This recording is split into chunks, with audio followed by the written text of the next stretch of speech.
নমস্কাৰ সকলোকে স্বাগতম জনাইছো নিমাত ষ্টাডি পইণ্ট চেনেলটোলৈ। এইখন গুৱাহাটী ইউনিভাৰ্চিটিৰ 2023 বৰ্ষৰ পলিটিকেল সায়েন্স ফাইনেল এক্সামৰ question paper.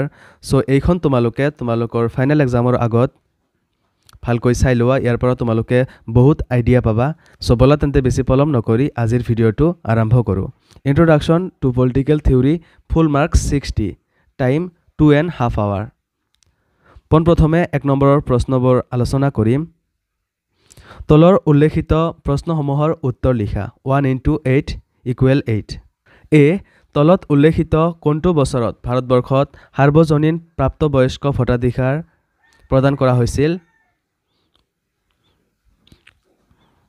Option 1 1950, option 2 1951, option 3 1947, option 4 1955। B, তলত উল্লেখিত কোনটো ভাষাৰ পৰা গণতন্ত্ৰ শব্দটোৰ উৎপত্তি হৈছিল?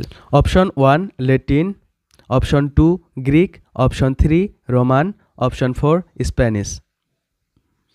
C, democracy is a government of the people, by the people and for the people কোনে কৈছিল?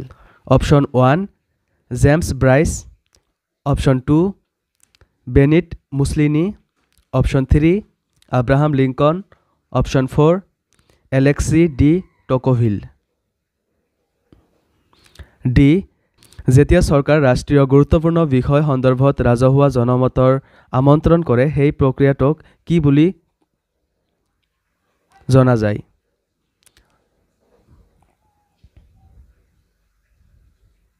অপশ্যন 1 গণপ্ৰস্তাৱ, অপশ্যন 2 গণ অভিমত, অপশ্যন 3 গণভোট, অপশ্যন 4 প্ৰত্যাৱৰ্তনৰ আদেশ। E, a vindication of the rights of women গ্ৰন্থখন কোনে লিখিছিল? Option 1 Friedrich Engels, option 2 J S. Mill, option 3 Mary Wollstonecraft, option 4 Kate Millett. F, ধ্ৰুপদী উদাৰবাদৰ পিতৃ বুলি কাক কোৱা হয়? Option 1 Thomas Hobbes, option 2 John Locke, option 3 Adam Smith, option 4 Robert Nozick. G, তলৰ কোনটো তত্ত্ব অনুসৰি ৰাষ্ট্ৰ সন্মতিৰ ফলস্বৰূপে উৎপত্তি হৈছে?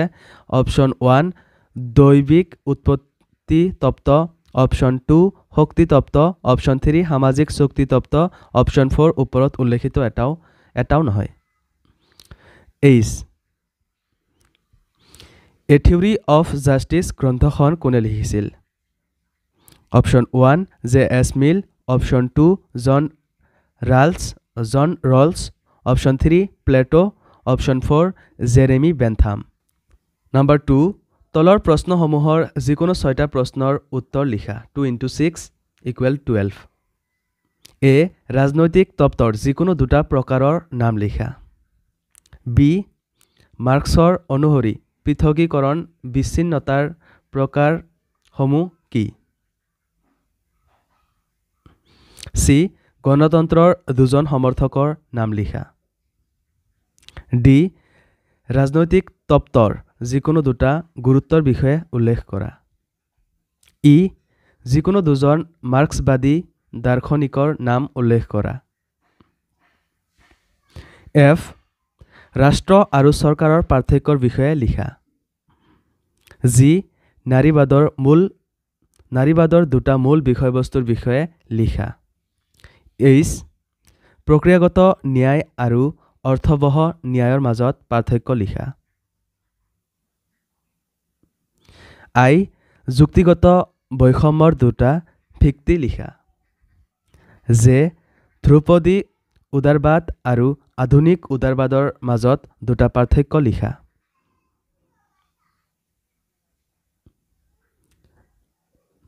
নাম্বাৰ 3, তলৰ প্ৰশ্নসমূহৰ যিকোনো 4টাৰ উত্তৰ লিখা। 5 into 4 equal 20। এ, ৰাজনৈতিক তত্ত্বৰ ক্ৰমবিকাশৰ বিৱৰণ দিয়া। বি, মাৰ্ক্সৰ উদ্দীপ্ত মূলৰ তত্ত্বটো কি? চি, গণতন্ত্ৰৰ বিভিন্ন প্ৰকাৰসমূহৰ বিষয়ে ব্যাখ্যা কৰা। ডি, সমতাৰ ধাৰণাটোৰ সংজ্ঞা দিয়া।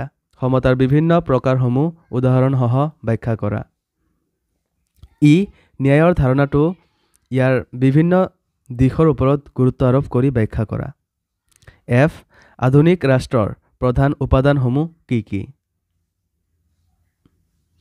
জি নেতিবাচক আৰু ইতিবাচক স্বাধীনতা বুলিলে কি বুজা উদাহৰণৰ সৈতে ব্যাখ্যা কৰা এইচ গণতন্ত্ৰৰ বিষয়ে এক সমালোচনাত্মক টকা লিখা নাম্বাৰ 4 তলৰ প্ৰশ্নসমূহৰ যিকোনো দুটাৰ উত্তৰ লিখা এ মাৰ্ক্সবাদী তত্ত্বৰ শ্ৰেণী সংগ্ৰামৰ ধাৰণাটোৰ সমালোচনাত্মক মূল্যায়ন কৰা বি গণতন্ত্ৰ বুলিলে কি বুজা গণতন্ত্ৰৰ বৈশিষ্ট্যসমূহৰ বিষয়ে আলোচনা কৰা সি অধিকাৰৰ বিভিন্ন তত্ত্বসমূহৰ বিষয়ে আলোচনা কৰা ডি নাৰীবাদৰ মূল মতাদৰ্শৰ বিষয়ে ব্যাখ্যা দিয়া ই উদাৰবাদী ৰাজনৈতিক মতাদৰ্শৰ বিষয়ে বহলাই লিখা মৰমৰ ছাত্ৰ ছাত্ৰীসকল আজিলৈ এইখিনিয়ে আশা কৰোঁ এই ভিডিঅ'টো তোমালোকক সহায় কৰিছে তোমালোকে যদি এই সকলোবোৰ প্ৰশ্নৰ উত্তৰৰ ভিডিঅ'বোৰ চাব বিচৰা তেন্তে এইটো ভিডিঅ'ৰ ডেছক্ৰিপশ্যনত প্লেলিষ্টৰ লিংক দিয়া আছে তাত গৈ তোমালোকে চাই ল'বা চেনেলটো যদি এতিয়ালৈকে ছাবস্ক্ৰাইব কৰা নাই তেন্তে প্লিজ চেনেলটো ছাবস্ক্ৰাইব কৰি দিবা আৰু এইটো ভিডিঅ' তোমালোকৰ বন্ধু বান্ধৱী অথবা তোমালোকৰ পলিটিকেল সায়েন্সৰ হোৱাটছআপ গ্ৰুপত শ্বেয়াৰ কৰি দিবা যাতে সিহঁতেও এই ভিডিঅ'টোৰ পৰা উপকৃত হ'ব পাৰে ধন্যবাদ